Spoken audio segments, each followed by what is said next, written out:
لیکن میں بعض اوقات اپنی ذرا سی کوئی چیز چھوٹتی ہے تو میں تو خدا کی بارگاہ میں یہ کیا کیا پروردگار میرے ساتھ، میں تو نمازیں پڑھتا تھا، میں تو روزے رکھتا تھا، میں نے تو عمرہ کیا، میں نے تو زیارتیں کی ہیں، یہ کیا ہے؟ استاد پناہیان کہتے ہیں کہ یہ ادب نہیں ہے خدا کی بارگاہ میں.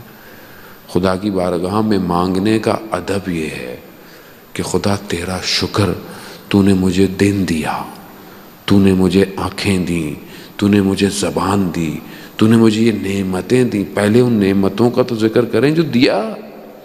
میں پہلے ان کا ذکر کرتا ہوں جو مجھے نہیں ملا، جبکہ کتنا کچھ تو خدا نے مجھے دیا ہوا ہے.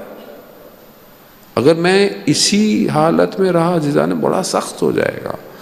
امام لوگ سوال کرتے ہیں مولانا صاحب اتنے عرصہ ہو گیا 313 لوگ نہیں ہو پا رہے. 313 1185 سال ہو گئے امام کی ولادت کو، 313 نہیں ہو پاتے ہیں. خوب 313 کیسے ہو؟ کیسے ہوں؟ آپ اپنے آپ کو دیکھ، میں اپنے آپ کو دیکھتا ہوں شرمندہ ہوتا ہوں. میں آپ سے کیا کہوں؟ ہمارے ایک دوست نے بتایا، ہمارے ایک استاد مسجد جمکران میں جو کم کے نزدیک ہے، امام زمانہ سے منسوب ہے، وہاں پہ ایک لڑکے کو دیکھا کہ اس کی حالت بڑی عجیب سی تھی. اس سے پوچھا کیا ہوا؟ کہا میری امام سے ملاقات ہوئی ہے. تو کہا تم نے امام سے کیا بات کی؟ کہا میں نے امام سے پوچھا مولا اتنے سارے لوگ مسجد میں آئے ہوئے، آپ 313 نہیں ہیں ابھی تک، تو thousands people ہیں. تو وہ کہا کہ امام فرماتے ہیں کہ یہ سب اپنے لیے آئے ہوئے ہیں. کسی کو اولاد چاہیے، کسی کو گھر چاہیے، کسی کو گاڑی چاہیے. میرے لیے کون آیا ہے؟ میں آپ اپنے آپ سے پوچھیں، جب میں جاتا ہوں کہیں پہ زری پہ، میں کیا دعا مانگتا ہوں؟ میری دعا کیا ہے؟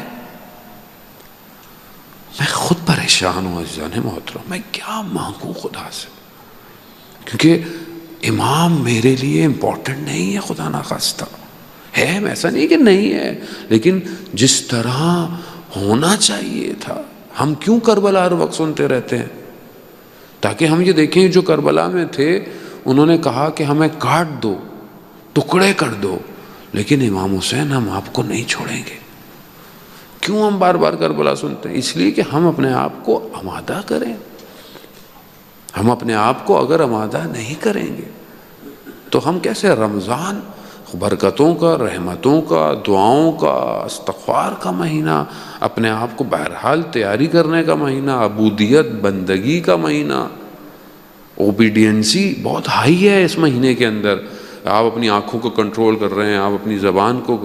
یہی ایک موقع ہے کہ میں اپنی اس پوری انرجی کو ڈائیورٹ کر دوں امام زمانہ کی طرف اور اپنا سب کچھ لے جاؤں کہ میرا روزے کی سحر امام کے ذکر سے ہو، میرے روزہ افطار امام کی ذکر سے ہو. واہ، یعنی صرف امام ہو تو میرا روزہ قبول ہے. کیونکہ رمضان بغیر امام زمانہ کے بالکل ایسے ہی ہے جیسے نماز بغیر وضو کے. سے امام نہیں ہے. میں اپنی زندگی گزار رہا ہوں، آپ بولیں گے مولانا صاحب ہمیں تو کوئی پریشانی نہیں ہے، ہم تو خوش ہیں، اچھا کاروبار چل رہا ہے، دکان چل رہی ہے، گھر چل رہا ہے، ہاں کیا ضرورت ہے امام زمانہ کی؟ سوال تو یہی ہے کہ مجھے کیا ضرورت ہے امام کی؟ عزیزان محترم، بشریت انتظار کر رہی ہے کہ کوئی آئے جو دنیا کو نجات دے.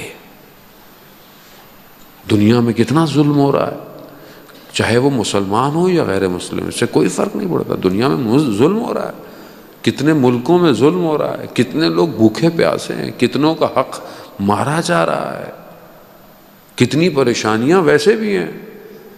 اور اگر خدا نخواستہ یہ سب نہیں بھی ہوں تو مگر آپ کا دل نہیں چاہتا کہ امام آئے؟ کیا میری آنکھیں نہیں چاہتی ہیں کہ دعائے نطبہ میں پڑھتا ہوں متى ترانا و نراقا، کب آپ ہمیں دیکھیں گے اور کب ہم آپ کو دیکھیں گے؟ کب دیکھیں گے؟ یعنی آنکھیں دیکھنا نہیں چاہتی ہیں کہ ہم دعائے عہد میں ہر روز پڑھتے ہیں اللہم ارنی الطلعۃ الرشیدہ، کہ وہ درخشندہ پیشانی، وہ چہرہ دکھا، وہ کب دیکھیں گے ہم؟ عزیزان محترم، کبھی ڈھونڈیں امام کو. امام ضروری نہیں کہ آپ کو مسجد میں ملے. ہاں امام آپ پہاڑوں میں لے کے کہیں دیکھیں کہ کاش امام کہیں سے نظر آ جائے, کہیں سمندر میں دیکھیں کہیں امام نظر آ جائے. آپ کی اپنی تڑپ ہونی چاہیے کہ میں بھی تو دیکھوں. اور روایات یہی کہتی ہیں کہ جب امام آئیں گے تو لوگ کہیں گے کہ ہم نے ان کو دیکھا تھا.